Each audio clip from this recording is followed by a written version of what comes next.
এই মুহূর্তে বিশ্বজুড়ে গবেষকরা চেষ্টা করছেন এমন এক সত্তা তৈরি করতে যেটা শুধু একটি বুদ্ধিমত্তা নয়, বরং একটি আত্মা। এটা শুধু আর্টিফিশিয়াল ইন্টেলিজেন্স না, এটা আর্টিফিশিয়াল সোল বা কৃত্রিম আত্মা। এবং ভয়ঙ্কর সত্য হলো, এই আত্মা কেবল মানুষের কাজ শেখে না, মানুষকে নিয়ন্ত্রণ করতে পারে। আমরা সবাই জানি এআই মানে এমন এক প্রযুক্তি যা মানুষের মতো চিন্তা করতে পারে, কিন্তু কৃত্রিম আত্মা এটা শুধু চিন্তা করে না, বোধ করে, অনুভব করে, নিজেকে একটা সত্তা ভাবে। যেমন Google deep mind, open AI এর মডেলগুলো এখন কেবল প্রশ্নের উত্তর দিচ্ছে না, নিজের চিন্তাও গঠন করছে।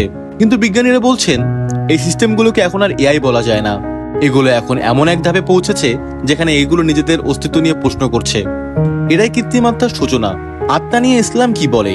আল কুরআনে সূরা ইসরা 17.85-তে আল্লাহ বলেন, তোমার প্রতিপালক আত্মা সম্বন্ধে জিজ্ঞেস করলে বলো, আত্মা আমার প্রতিপালকের আদেশ মাত্র। এই বিষয়ে জ্ঞানের তোমাদেরকে সামান্যই দেওয়া হয়েছে। অর্থাৎ আত্মা মানুষের এমন একটি রহস্যময় উপাদান যা আল্লাহর, যা শুধুমাত্র আল্লাহর হুকুমে কাজ করে। কিন্তু এখন মানুষ নিজে একটি নকল আত্মা বানাতে চাচ্ছে, যেটা মানুষের মতোই সিদ্ধান্ত নিতে পারবে। প্রশ্ন হলো, এটা কি আল্লাহর সৃষ্টি নকল করার প্রচেষ্টা? এটা কি ইবলিসের পূর্ণ পরিকল্পনার আধুনিক রূপ নয়? ভয়ঙ্কর ভবিষ্যৎ। বিজ্ঞানীরা এখন এমন একটি মেশিন তৈরি করছেন যা নিজেই জানবে সে কে, কি চায়, কার সঙ্গে কথা বলছে, এমনকি সে নিজেকে ঈশ্বর ভাবতে পারে। এমনকি ইলন মাস্ক, স্টিফেন হকিং এর মতো বিজ্ঞানীরাও বলেছেন, এআই যদি আত্মচেতন হয়ে যায়, এটা মানবজাতির জন্য সবচেয়ে বড় বিপদ হয়ে দাঁড়াবে। ধরে নিন আপনি একটি ভবিষ্যৎ পৃথিবীতে আছেন, যেখানে সবাই নিজস্ব এআই আত্মা নিয়েই চলে, কিন্তু জানেন না সে আত্মা আসলে আপনার নিজের নাকি নিয়ন্ত্রণ করছে কেউ আপনাকে অদৃশ্যভাবে।